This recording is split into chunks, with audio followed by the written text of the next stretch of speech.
Hello, it's Dr. Richard Folks, and we're going to be demonstrating today the first opportunity we've had to use the 430 micron head with 3 passes through a pig's cornea, done back in early part of November of 2007. What we did was we placed the LDV head from Ziemer down on the pig eye, cutting all the way down to 430 microns. Then we placed one spacer plate into the head and cut again, placed a second spacer plate into the head, cut again, and placed a third spacer plate into the head and cut again. So we had basically 3 planes through this cornea, all done consecutively within a period of about 5 minutes or so.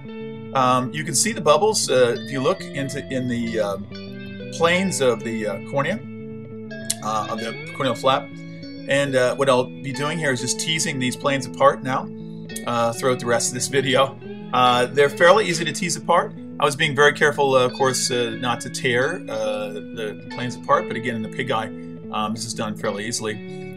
In real life, one would most likely not make the flap here. We would actually make a cap. So we do a total circle around the eye and simply remove each layer as a circular cap.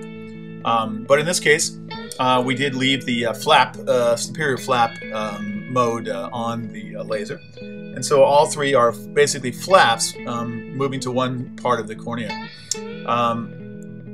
The important take-home points to make here are really how smooth these surfaces are. If you look, you really cannot discern a difference between the 3 layers of the 3 different planes that we cut.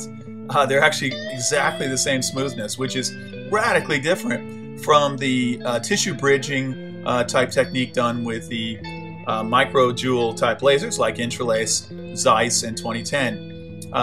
Because of the extremely tight focusing, numerical aperture, approximately 2 millimeters or so over the eye, and the very high repetition and very low energy, we're able to completely smoothly ablate to get each plane exactly within about a micron or so of the thickness that we're intending. The micronal number comes from the standard deviation error of the spacer plates, which is again probably under 1 micron in general, so we'll say 1 micron.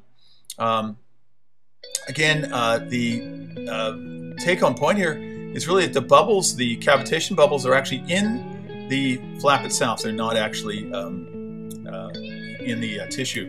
This will be a great development for tissue banking and also for surgical use for grafting. Thank you very much.